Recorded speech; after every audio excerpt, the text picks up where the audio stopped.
अनुराग भदौरिया जी, देश में कहीं भी ऐसा नहीं होना जो चाहिए। स्ट्रक्चर बना हुआ है क्या उसको तुरंत तोड़ देना चाहिए? और नवनीत राणा ने तो आज तक से यह भी कहा, जो सांसद है अमरावती की, कि बुलडोजर चला दे सरकार उस पर। सहमत हैं आप उनकी बातों से?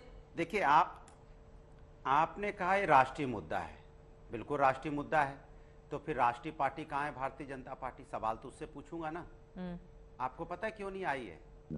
लास्ट मोमेंट में आप फोन करते रह गए होंगे, वो बगलें झांकते रह गए होंगे, क्योंकि उनको जवाब देना पड़ेगा।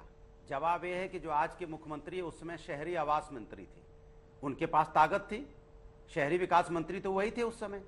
जवाब तो उन्हें ही देना पड़ेगा, जवाब तो बीजेपी के चीफ मिनिस्टर को भी देना पड़ेगा। तो आपके चैनल पे कैसे आके दे सकते हैं? नहीं दे सकते है ना। ये वो लोग हैं जो समाज के अंदर में मुद्दे तो उठाते हैं, चोर की तरह भाग जाते हैं। वो आपको छोड़ गए, चित्रा जी आप संभालिए, आपको दे दिया हमने, मुद्दा दे दिया, अब चित्रा जी आप हल्ला मचाइए पूरे देश में। हम नहीं आएंगे। क्यों नहीं आओगे भाई? आपसे सवाल पूछूंगा, क्यों नहीं आओगे आप डिबेट में? क्यों भाग जाओगे भाई? पीठ दिखा के भाग जाओगे? अनुराग भदौरिया, मुद्दा उठाते हो तो सामने आइए, अपनी गलतफहमी दूर कर लीजिए। मिस्टर अनुराग भदौरिया, मिस्टर अनुराग भदौरिया, नहीं नहीं नहीं नहीं, एक सेकंड, एक सेकंड सुनिए ना। नहीं, बहुत बड़ी गलतफहमी है। अब मुझे क्या पता क्यों नहीं आई, लेकिन मेरा जवाब सुनिए। आपने कहा ना कि मुद्दा आपको पकड़ा दिया गया और आप डिबेट करने के लिए बैठ गए। एक सेकंड सुनिए ना, एक सेकंड सुनिए मेरी बात सुनिए मिस्टर अनुराग भदौरिया। नहीं नहीं नहीं नहीं नहीं नहीं, एक सेकंड सर, आपको सुनना पड़ेगा। ये इस तरह से मीडिया पर जो आप लोग अभद्र टिप्पणी करने के आदी हो गए हैं, आप लोगों को चुप कराना बेहद जरूरी है। कोई आदि नहीं है। आपकी हिम्मत कैसे हुई है कहने की कि मुद्दा कोई पकड़ाता है और हम लोग डिबेट करते हैं यहाँ पर? क्यों नहीं है? जिस कुर्सी पर बैठी हुई हूँ, खुद निर्णय लेने में हम लोग सक्षम हैं। इस तरह की अभद्र टिप्पणी पर लगाम लगाइए। आ गई है श्वेता शालिनी जी बीजेपी की, आ गई। देखिए, आप बुलाए और वो चली आई। ठीक है, अपनी बात कंप्लीट कीजिए। वो बैठी हुई है ऊपर, आप ही के ऊपर वाले विंडो में दिखाई दे रही है। कहते हैं ना, बोलिए, हो गया, तसल्ली मिल गई होगी आपको। सुन तो लीजिए, दूसरों पे तस्करा कीजिए तो सामने आईना रख लिया कीजिए।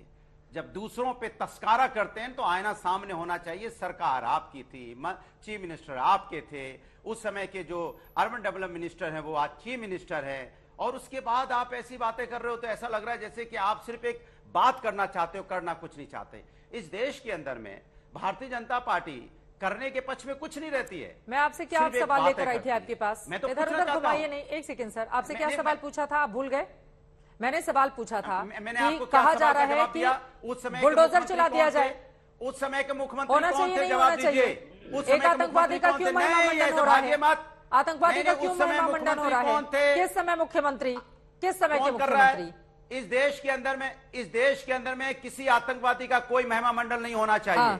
ये अफसोस की बात है कि हमारे देश के अंदर में महिमा मंडल भारतीय जनता पार्टी कर रही है। ये तकलीफ की बात है, क्योंकि उस समय उसके तत्कालीन मुख्यमंत्री कौन थे? तत्कालीन उस समय के शहरी विकास मंत्री कौन थे? देश जानना चाहता है, बताइए। साल तो बताइए, कौन से समय के तत्कालीन मुख्यमंत्री कौन थे उस कौन समय? से साल में? देश का सवाल है ये। कौन से साल में? आपने क्या कहा? उस समय देवेंद्र फडणवीस नहीं थे क्या? अरे कौन से साल में? फडणवीस उस समय मुख्यमंत्री नहीं थे क्या? कौन से साल में? मैं आपसे पूछ रहा हूं। अरे मैं आपसे पूछ रही हूँ, कौन से साल में मुख्यमंत्री थे या नहीं थे? हाँ ना बताइए, साल वाल में मत जाइए। क्या मुख्यमंत्री भारतीय जनता पार्टी का मुख्यमंत्री भारतीय जनता पार्टी के थे कि नहीं थे? आप इसका सवाल दीजिए, इसका जवाब दीजिए ना। 2015 में कौन था? मैं पूछ रहा हूं आपसे। क्यों इसमें कुछ आपको जानकारी नहीं है कि कौन मुख्यमंत्री था? कौन था? आपको पता नहीं है कौन था मुख्यमंत्री? आप बताइए ना। अरे आपसे पूछना चाहता हूं, मैं तो चिल्ला ही रहा हूं इतनी देर से। 2000 यहाँ पर 15-16 की बात नहीं हो रही है, ये 2020 और उसके बाद सौंदर्यीकरण की बात हो रही है। 2012 में बताइए। 2020 और उसके बाद सौंदर्यीकरण की बात हो रही है। आप कहाँ लेकर जा रहे हैं डिबेट को अनुराग भदौरिया जी? मैं आपसे क्या 2012 यूपी की चर्चा नहीं हो रही है, महाराष्ट्र की चर्चा हो रही है। इधर उधर मत घुमाइए और लेकर महाराष्ट्र के मुद्दे को इधर यूपी घुमाकर मत लेकर आइए। 2012 में कौन था? 2018 में कौन था? श्वेता शालिनी जी, बहुत सारे सवाल बीजेपी से पूछे जा रहे हैं। ठीक है श्वेता शालिनी जी, बहुत सारे सवाल बीजेपी से पूछे जा रहे हैं। बार बार याद दिलाया जा रहा है कि 2015 में तो मुख्यमंत्री देवेंद्र फडणवीस थे। कब्र की इजाजत अगर नहीं दी गई होती तो आज ये नौबत ही नहीं आती। क्या आतंकवादी की ओर से फोन पर धमकी दी जाती है कि वहां पर कब्र की जमीन को सुरक्षित की जाए और बाद में मजार जैसी तस्वीरें सामने आती हैं? बीजेपी है जिम्मेदार आज अगर इस तरह की स्थिति बनी है तो। ऐसा है चित्रा जी, पहले हंसना तो खत्म कर लूं। मैं अनुराग जी की बात सुन रही थी, हट्टास तो खत्म कर लूं। 12 में वैसे इनकी ही सरकार थी और कांग्रेस की सरकार थी, और 20 में भी इनकी सरकार थी महाराष्ट्र में। शायद इनको ज्ञान नहीं है। और इन सब को आप चैनल पे बुलाते क्यों हैं? क्योंकि ये तो उंगली आप ही के ऊपर उठाते हैं। मैं नहीं आती तो आप ही को प्रश्नों के उत्तर देने की बात हो जाए। अनुराग के बीच में नहीं बोल रही थी, प्रश्न का उत्तर देती हूँ, क्योंकि अनुराग जी के प्रश्नों का तो कोई मतलब ही नहीं है, तो उत्तर कैसे दूं? अब देखिए, अब ऐसी है, पहली चीज, उस समय की बात हो रही है। 2020 में महिमा मंडन की शुरुआत हुई, जब सौंदर्यकरण की शुरुआत हुई है। और सौंदर्यकरण किस चीज का होता है? मजार का होता है। तो हमारा प्रश्न ये है, बहुत सीधा और सटीक, कि कौन है जो याकूब मेनन को दरगाह का दर्जा दे रहा है? कौन पीर बाबा बना रहा है? कौन है वो लोग जो एकत्रित होकर ये निर्णय ले रहे हैं कि हाँ, यहाँ सौंदर्यकरण होना चाहिए, यहाँ एलईडी लाइट होनी चाहिए, और कौन है जो इसके ऊपर चुप है? अब कुछ प्रश्न जो अधिकतर समय में पूछे गए हैं, अनुराग जी अभी भी चीख के कुछ बोल रहे हैं। 2015 में जब ये निर्णय लिया गया, शहरी विकास मंत्री कौन था? 2020 में शहरी विकास मंत्री कौन था? मैं उत्तर दे रही हूँ, सुन लीजिए, आपको कोई ज्ञान नहीं है अनुराग जी। अरे वो बता रही है, सुन तो लीजिए क्या गोदारिया जी, वो बता तो रही है, सुनने का धैर्य दिखाइए प्लीज, एक बार उनकी बात पूरी हो जाए, शायद ज्ञान हो जाए आपको। हाँ। देखिए, 2015 में आप ये पूछिए, ये जो कौन था, ये पूछिए वो कौन था जो मर्सी प्ली लेकर सुप्रीम कोर्ट गया था? वो कौन था जो 2 बजे रात को सुप्रीम कोर्ट खुलवाया था? वो कौन था जिसने ये जजमेंट पास किया था कि हाँ, कहीं ना कहीं एकत्रित होकर हम हजारों की संख्या में एकत्रित होंगे, क्योंकि याकूब मेनन हमारा हीरो है? वो कौन था जो उसी दिन स्वर्गवासी हुए अब्दुल कलाम को छोड़कर केवल मात्र याकूब मेनन की बात कर रहा था? वो कौन था जो उस समय भी हीरो समझता था और अभी भी हीरो समझता था? जाकर देख लीजिए। अब तो आतंकवादी कलेक्शन सामने आ गया है ना, मुझे लग रहा है कि नहीं, इस मामले को इतना हल्का और छोटा नहीं देखा जाना चाहिए। तमाम पैनलिस्ट से अगर आतंकवादी धमकी आती है, फोन आता है जमीन के लिए, तो फिर ये मामला गंभीर हो जाता है, और इसी वजह से बार बार तत्कालीन सरकार से सवाल पूछे जाएंगे कि इस तरह की परिस्थिति बनी तो जांच के आदेश क्यों नहीं दिए गए? अल्पसंख्यक मामलों के मंत्री थे नवाब मलिक साहब, ट्रस्ट उनके अंदर आता था, ट्रस्ट की ओर से भी इस पूरे मामले में कोई भी गंभीरता नहीं बरती गई, और यहां तक कि ट्रस्ट के जो अध्यक्ष हैं, हमने आप उनका बयान भी सुनाया, किस तरह से गलत बयानी कर रहे हैं कि 5 साल पहले इस तरह के चबूतरे का वहां पर निर्माण हो गया था। सीधे शोएब जमई से मैं एक टिप्पणी लेते हुए संजय गुप्ता जी आपके पास आऊंगी।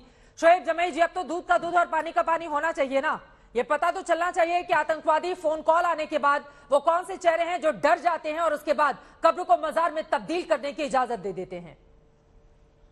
मुख्यमंत्री ने दिए हैं जांच के आदेश।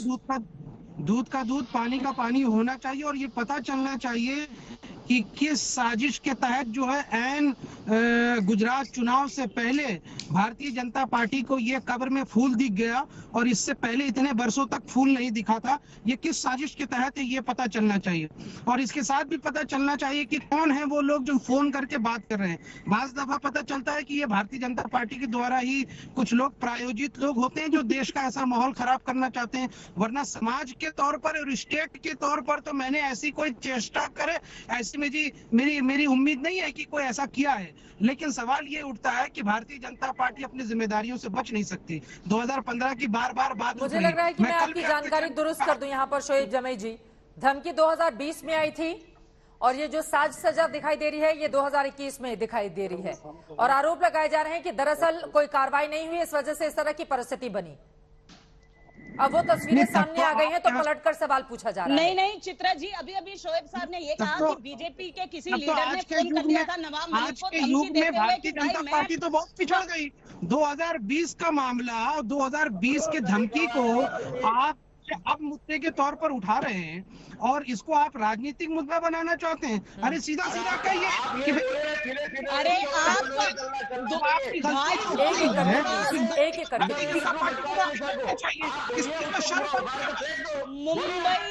मुंबई का कत्ल किसने किया? कौन मुंबई का दोषी था? 250 लोग जो शोएब साहब मरे थे, क्या उसमें हमारे मुसलमान भाई थे? आपके तीनों लोग बोलेंगे, समझ में कुछ नहीं आएगा, एक एक करके। एक बार शोएब जमई की बात पूरी हो जाए, उसके बाद मैं बोलना आपके पास आ रही हूँ। सिराज नायक जी आपके पास में आ रही हूँ, एक बार शोएब जमई की बात पूरी हो जाए प्लीज सर। ठीक है, उनकी बातें कर रहे हैं। आपसे बोलता हूँ, मैं अपनी बात से पूरी कर लूं और 2 सवाल पूछ लूंगा कि देखिए अजमल कसाब जो आतंकवादी किसी नॉन मुस्लिम को एक्सेस है क्या उस पूरे कब्रिस्तान में? शोएब सुन लीजिए, अरे इतना